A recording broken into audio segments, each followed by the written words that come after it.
안녕하십니까, 박사입니다. 전 유럽을 강타하고는 에너지 위기는 펍과 나이트클럽으로 대표되는 영국의 밤문화도 위협하고 있습니다.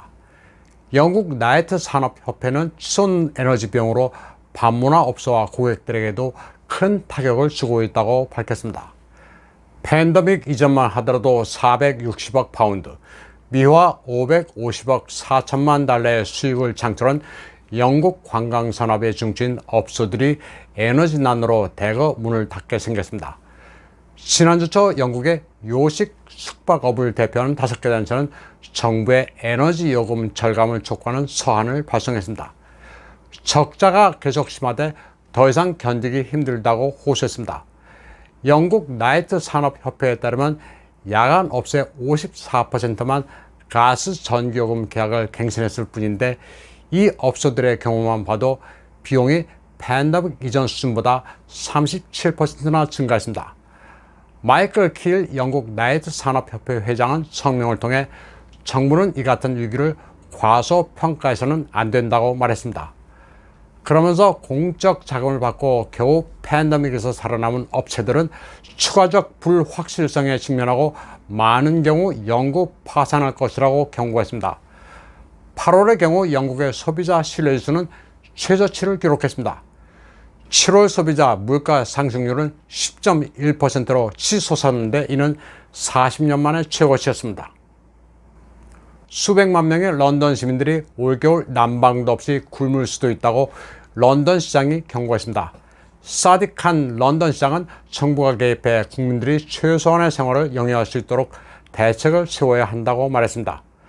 그는 지금껏 이런 일이 없었다면서 치솟는 에너지 가격과 10%가 넘는 기록적인 인플레이션을 언급했습니다.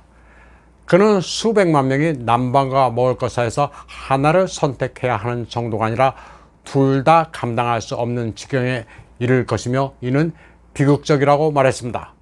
그는 이런 사태가 발생하면 안 된다면서 영국 정부가 개입해 국민들이 살게끔 만들어야 한다고 역설했습니다.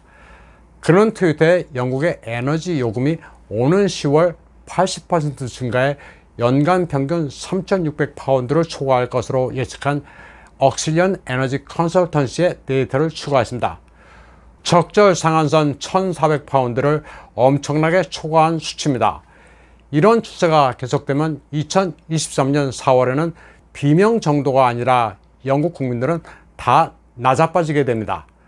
칸 시장은 런던의 한 자치구에는 푸드뱅크에 물품을 배포하는 창고를 방문하면서 정부가 더 열심히 일을 해야 한다면서 생활비 위기가 국가 재앙이 되지 않도록 장관들이 지금 행동해야 한다고 말했습니다.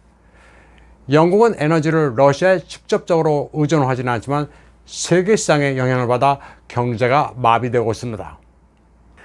모든 러시아인들이 EU 국가에 입국하지 못하도록 해야 한다는 주장들은 나치 독일의 정책을 연상시킨다고 세르게이 쇼이구 러시아 국방부장이 말했습니다.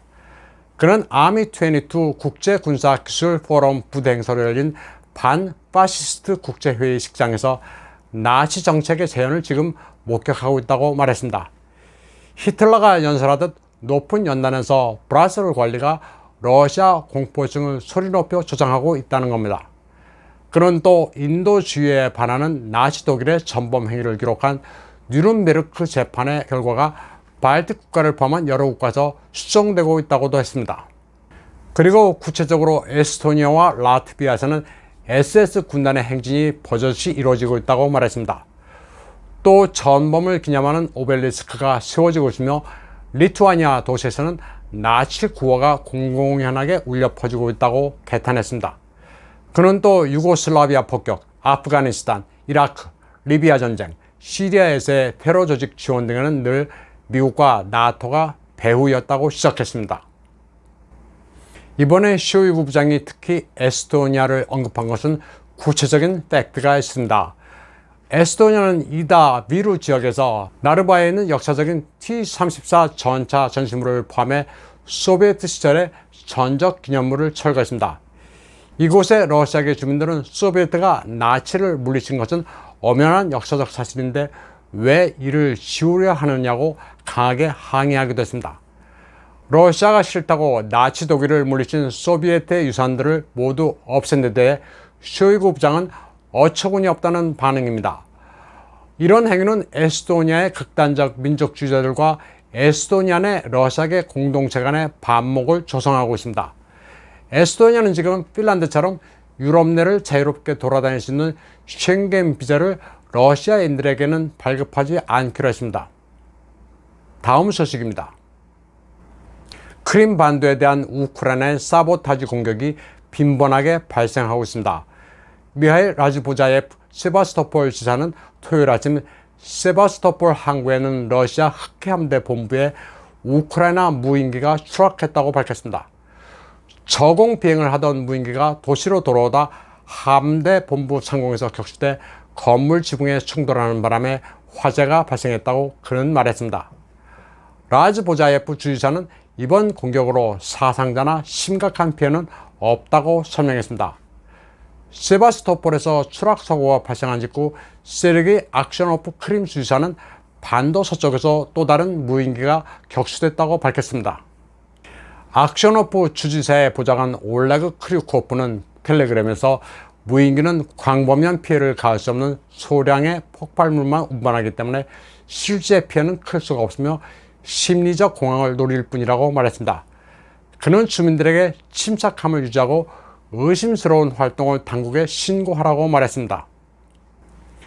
영국 공군의 최고 모병 인사 책임관이 워크 정책의 황의에 못해먹겠다고 사직했습니다. 스카이 뉴스에 따르면 이 인사 책임관은 공군 요원 충원 과정에서 백인 남성 모집을 줄여 인위적으로 소위 다양성 목표에 맞추려는 상부 방침의 항의에 사직했습니다. 인사 책임관은 사직서에서 모병에 갖가지 제한 조건을 걸다가는 군의 전투력을 유지할 수 없다고 말했습니다. 구체적으로 영국 공군은 백인 남성을 덜 선발하고 그 빈자리를 여성과 백인이 아닌 다른 인종으로 메운다는 방침이었습니다. 영국 국방부는 2030년까지 군 병력의 30%를 여군으로 채우기를 희망한다고 밝힌 바 있는데 공군의 경우는 더 극단적이었습니다. 2030년까지 여군을 40%까지 대폭 늘리고 비백인을 20%까지 모집한다는 계획이었습니다. 군에도 워크 사조가 파고들면서 멀쩡하게 써오던 용어까지 바꾸도록 강요하고 있습니다. 이를테면 파일럿을 의미하는 에어맨은 성평등의 반환이 써서는 안 되고 에이비에이터로 바꿔야 합니다. 스카이뉴스의 국방소식통은 공군 마셜 마이크 윅스턴 경이 소위 다양성을 위해 전투 준비 태세를 희생시키고 있다고 비판했습니다. 오늘 방송은 여기까지 하겠습니다. 시청해주신 여러분 감사합니다.